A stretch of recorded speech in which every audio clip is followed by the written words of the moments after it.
Info. I'm Alex, 24 male. My dad is Chris, 44 male, and his ex-wife Susan is 46 male.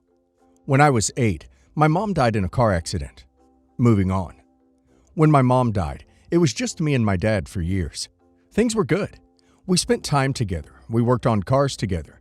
He taught me a lot of life skills they don't teach in school. Despite the things that have happened, I'm grateful I got to know him for who he truly is before he met my ex-stepmom. I don't know what she is now. A few months before my 15th birthday, my dad introduced me to Susan. She was cold from the start. She said hi to me, then spent the rest of the night talking to my dad and only my dad. He tried to involve me, since the night was about me and her trying to get to know each other, but she did not give a damn. He brought up how me and him were working on a car together that would be my first car when I got my license. Still have it in my garage. She said interesting, then changed the topic to how she wanted to go on a date with my dad to a new restaurant soon.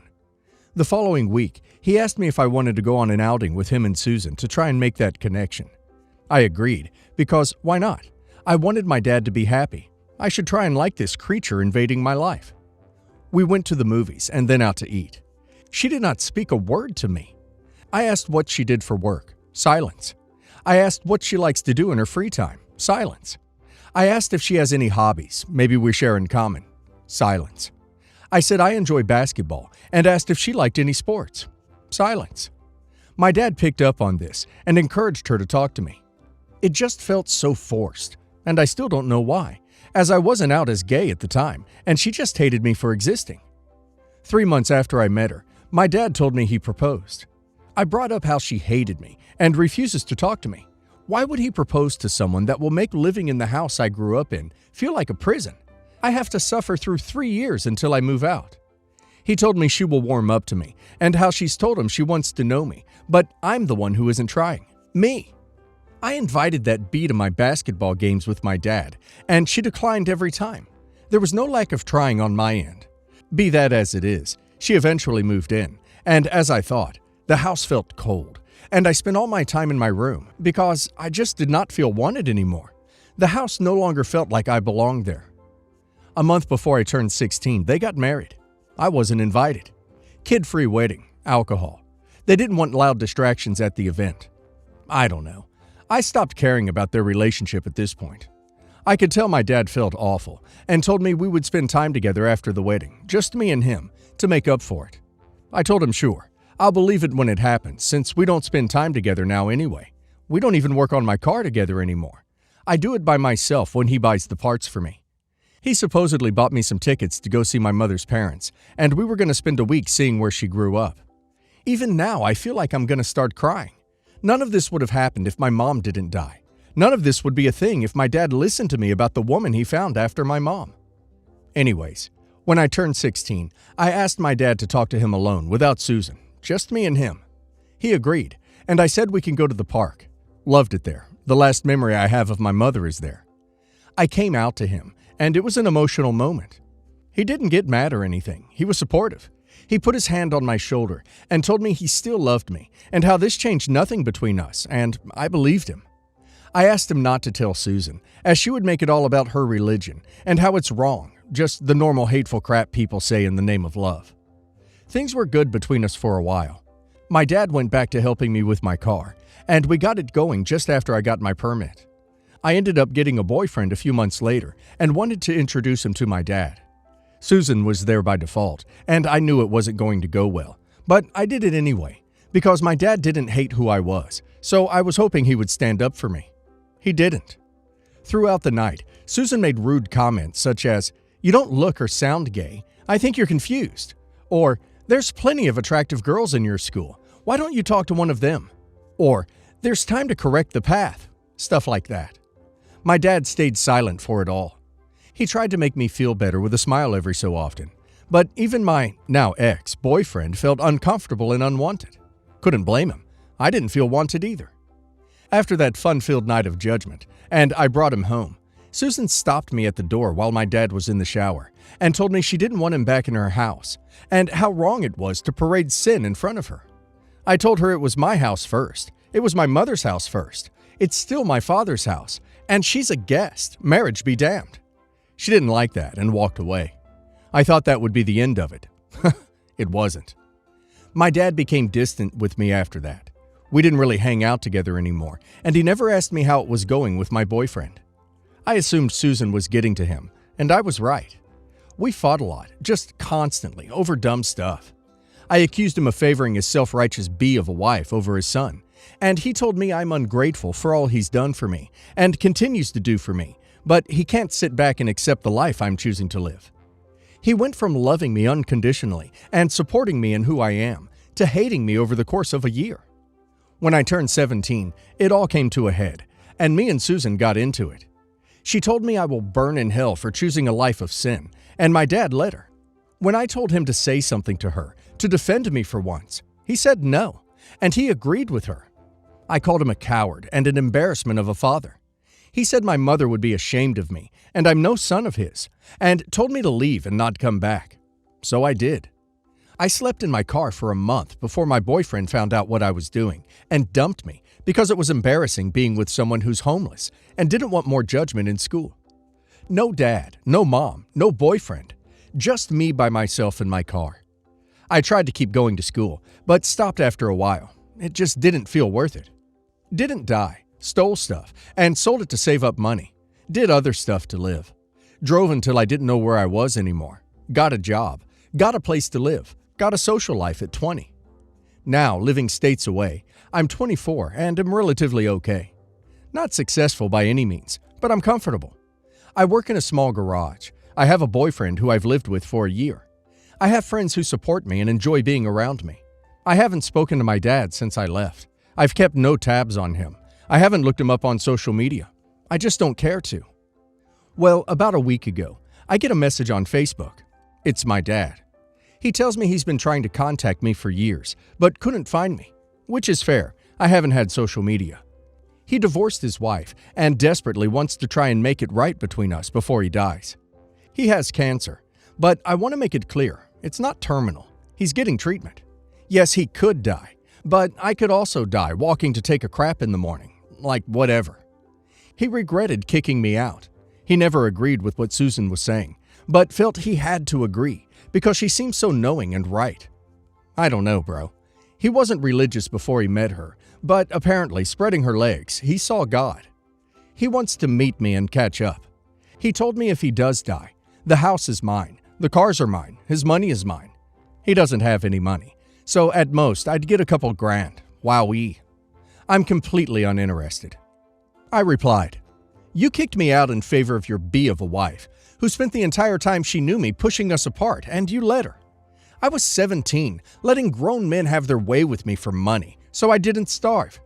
The fact that I'm alive at all is a miracle, and I don't believe in heaven. I think when you die, you die. There is nothing next. But if there is something after this, then Mom is looking down at you with hate and regret for ever knowing you for the things you've done to me. I'm glad you have cancer. I'm glad you're feeling what I felt years ago when I needed you. And you basically told me to F off and never come back. You should have stayed married to Susan. At least you'd have someone by your side when you die. The next time I want to hear about you is someone telling me you're dead, so I can piss on your grave. Screw off. Don't contact me again." I blocked him after that, and I'm feeling empty now. I don't feel good about what I said, but I couldn't stop myself. My boyfriend doesn't think I'm in the wrong, but told me I could have been gentler since he could die. My friends say, screw that, I should have been harsher. I think my boyfriend just doesn't want me to regret what I've said later if he does die, but I don't know. He won't be dead tomorrow, so if y'all do think I'm in the wrong, I can change things. Not the a-hole. The amount of hardship you must have endured because he was too much of a spineless coward is just making my head spin. I'm so glad that you seem to have a good life for yourself now, which you created all by yourself. Not the a-hole. I'm not one for hugging, but man, I want to hug you and say you deserved better and your sperm donor got his karma. Your mom is looking down on you with pride at how far you've come, and she's probably pissed as hell at your sperm donor. Completely agree with your friends. Also, if he croaks, you can sell the stuff. I mean, cars and a house. You'll get more than a couple grand. I'm married with 2 kids. My mother-in-law always has issues with me, but this one for me is crossing the line. When my husband and I finally decided to move to Europe, My mother-in-law, who has an apartment, has asked me to help her manage it since no one is willing to help her, not even her own family.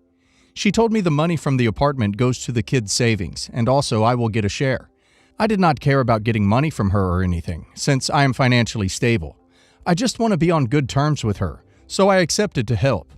I managed the apartment from June through to May. Mother-in-law went on a holiday to Philippines and went to see the apartment. She had copies of expenses, rentals, and everything given by the caretaker, and she can look at the records. When she asked me to give the money to her, I gave everything that belongs to her apartment, but to my surprise, she had messaged me the day after Mother's Day, sent me a SS of her own computations, and told me I owe her $87K, and she would accept half of that for now. I was so disappointed with how she just straight away assumed I took money from her. I told her a computation will be done and will send it to her. I told my husband and he called his mom. When the call ended, he told me not to stress out, it's all fine, blah blah. So I just let it be and didn't talk to my mother-in-law for a day. The next day, she messaged me again and said that I should just confess and tell the truth and not run away from what I did. I replied and told her I have never taken any of her money, and for the time being, I think it's best if I just let her son speak to her, since her son also knows everything. She told me I am making her son talk to her so that it's her son who will pay what I owe her. She also said that I should stop making her son pay for me, and I should stop asking for money from him. She also had an exchange of messages with my mom, and she told her that I am a gold digger. Anyways, my husband and I called her and showed her the records and everything. Of course, turns out what I gave her is correct. I do not owe her any money because I didn't take anything from her, but it seems like she doesn't like the outcome and said she wants to see my bank. I opened my bank online and showed them, but of course she still isn't satisfied and demands a bank statement sent to her. I feel like no matter what I do, she will never like me, and she probably won't stop until she finds dirt on me. What should I do? I feel like leaving my husband so I can just get away from her and her toxicity. And now you know why even her family won't deal with her. Stop any and all financial business with her. If she needs help, she can hire someone. You also might let dear husband know that she's bad enough to consider leaving him. No longer have anything to do with her. I feel like her demanding copies of your account information is really just a ploy to find dirt on you. She has already made clear to you that she thinks you are a gold digger and that she is committed to finding dirt on you. She wants those bank statements so she can look through your personal financial information to manufacture criticisms, give you hell, and drive a wedge between you and your husband. If you give her those records, be prepared for her spouting further propaganda to anybody who will listen. She'll tell them your spending habits are extravagant, you waste money, you are not contributing enough to bills or expenses. You are a gold digger who is using her husband for money and has now ripped her off, and she has your bank accounts to prove it. It doesn't matter that these are lies. People like her do not deal in facts. These are very serious allegations. She is accusing you of theft and, to add insult to injury, is attempting to extort tens of thousands of dollars from you. You need to cut her off and hire a lawyer. It is a small price to pay for your sanity. Advise her that any communication from now on is to occur only through your lawyer. Have your lawyer send a cease and desist notice to stop her contacting you, and importantly, from spreading defamatory slander and lies about you to third parties. Failing that, have them file an injunction against her. Sorry if I sound clueless. I've been with my girlfriend since high school and am the first of my friends to get engaged. I don't really understand what's normal or not when it comes to this. Girlfriend and I have been together for 7 years now, and we've been talking about marriage a lot. We've been waiting for college graduation, and now that she's finally graduated, I decided to propose. We both come from a really small town, but now live in a larger city. We share 99% of the same friends back home, and she's my best and closest friend where we live right now. Needless to say, we're not swimming in cash right now. I'm still getting my master's and doing some part-time work after classes. I could only afford a $1,300 ring, which I suppose is on the lower end of diamond engagement rings. However, it really was the best I could afford without dipping into money reserved for essentials, like bills, food, etc. I planned out an elaborate date night and proposed to my girlfriend during the last event. She seemed overwhelmed and happy, and I thought all was good. Maybe 2 days later, she approaches me and tells me with teary eyes that she needs me to promise that I'll buy her a bigger ring when I start making decent money. She says she's been thinking it over and she feels like I'd be getting her for cheap and taking her for granted basically if I don't buy her a substantial engagement ring at some point. She tells me she doesn't expect it immediately, but if she says yes to my proposal, then it means I must buy her a big ring the moment I can afford it. I was really hurt and taken aback by this. I certainly wasn't trying to swindle her or whatever, just gave her the best of what I could afford right now. Of course, when I make more money, I'd be more than happy to buy her nice things of my own free will. But I don't know how to feel about being made to promise I'll buy it. She asked me to promise her that the next ring will be at least $10,000 or above, because that's how much any decent ring costs. She thinks that will be no problem because what I'm studying and the field I'm going into should get me more than enough money to afford that. I guess she's not wrong, but it does feel very cold and calculated. To be honest, I don't know that much about engagement rings or diamonds, so I don't know if she has a point. If I really did just give her a shoddy ring that anyone would be embarrassed to have, then I sort of get where she's coming from. But I had asked a bunch of her girlfriends before, and they all said it looked beautiful and tasteful, so I don't know. Anyways, is this a normal thing for her to ask? Is this a common part of engagements when you're a broke student trying to propose? Should I wait and take some time to think about this? I don't know what to do. Edit. Lots of people asking if someone else put these ideas in her head. That's what I thought too at first, but she confessed she was unhappy with the ring the moment she saw it, but didn't want to spoil the moment. She said she's been looking at diamond rings since she was a little girl, so she knows everything about quality, style, price of rings, which is why she decided $10,000 for 1.5 carats was the base type she wants, in the future. So I think she really thinks this without anyone needing to convince her. My husband is a physician and comes from wealth. He proposed with a $90 gold band that he bought at a jewelry store inside a grocery chain. I said yes without hesitation or expectation of something more grandeur. Admittedly, I was surprised by his choice, but I was so happy that he proposed that I didn't care. I did get a ring upgrade much later, but I still wear the little gold band every day with the more expensive set. You're posting here basically asking if you should marry this woman, and the answer is no, because she's not ready for a marriage. She's ready for an Instagram post. She seems like she's simply too immature to be considering marriage. I'm not going to say that you should break up, but I really think you should take a step back. Upgrading the ring is a thing that some people do after several years, but I've never heard of anyone making it a condition of marriage. I've been married over 25 years, and I still wear the ring he proposed with. A nice, but not flashy, less than half-carat diamond. He did ask after many years if I'd like a bigger or nicer ring, but I said no. The ring that he scraped to save for when he was young and broke means so much more to me than a fancy vanity ring ever could. Update. I'd love to say we talked things over and she understood my feelings and I understood hers, but that hasn't really happened. We went to one session of couples counseling that we were recommended by her aunt's church, and it was sort of a disaster. The counselor basically made us verbalize what we wanted and how what the other person wanted made us feel. I told her that I wanted to give her everything she wants when I can afford it, but making me feel like that was a fixed condition to her saying yes to my proposal made me feel devalued and like our entire relationship hinged on me providing sufficient gifts for her. She said that she wanted me to prove that I am dedicated to her, and she feels like by not agreeing to her terms, I'm essentially saying she's not even worth $10,000, even when I can afford it in the distant future. She kept saying that by not agreeing to her promise, she feels like I take her for granted because I'm just assuming she'll be my wife without me putting in any effort. The whole thing got really confusing. The counselor focused on my girlfriend, trying to figure out why she felt like her love, commitment needed to be bought. She then said, marriage is a series of give and take, sure, but forcing the other partner to basically feel indebted from the beginning is not normal and will create resentment, distance, because you are starting from such unequal grounds.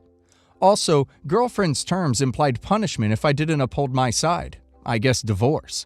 And punishing one side for not providing enough monetary gifts does not make a healthy partnership.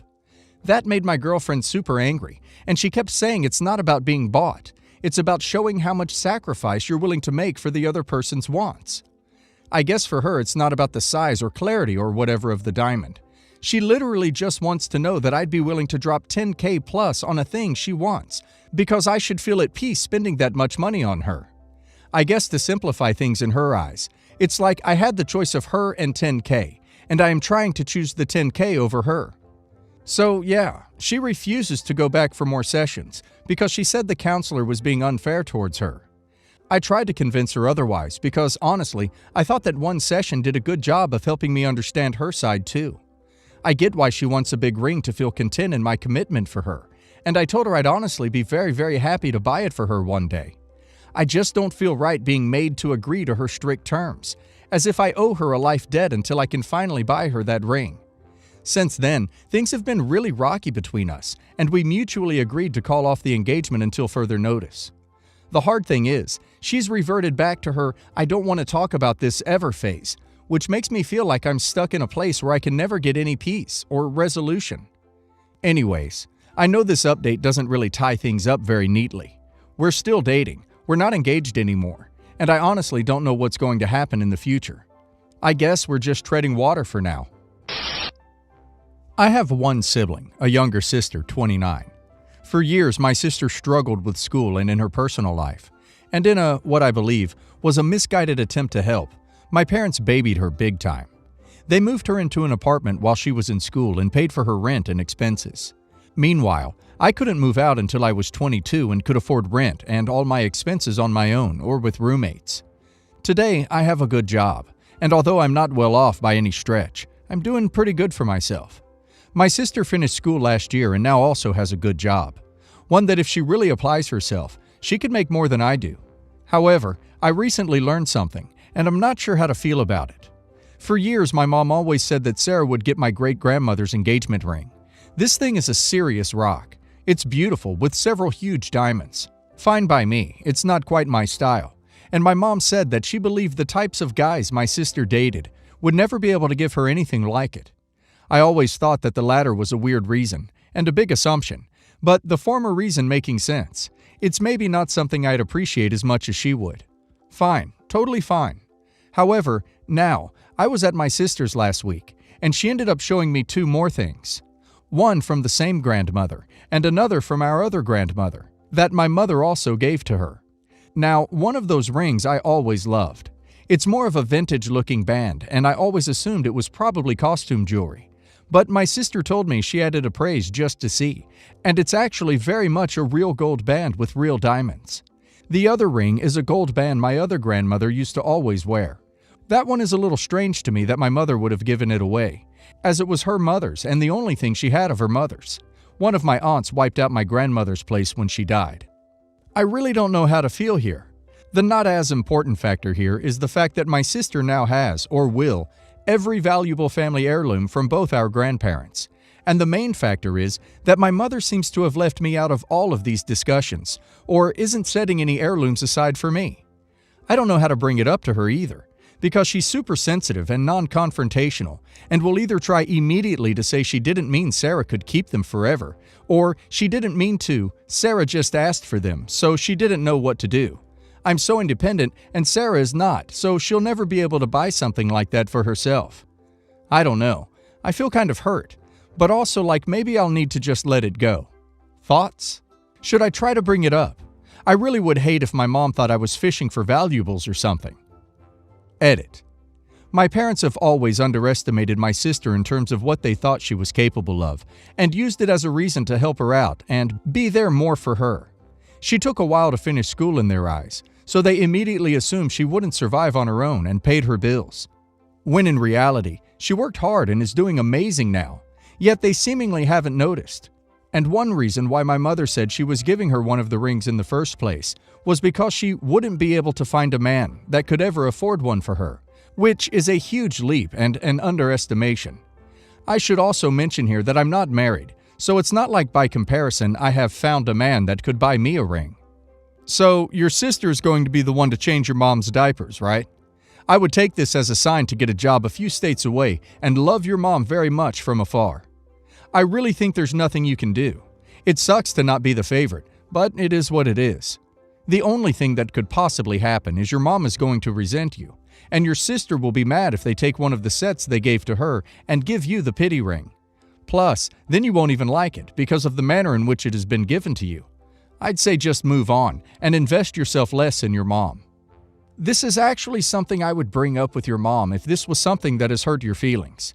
It genuinely, with heirlooms, is not always about the money. It feels off to me that the split of 3 heirloom family rings was Sarah 3, OP 0.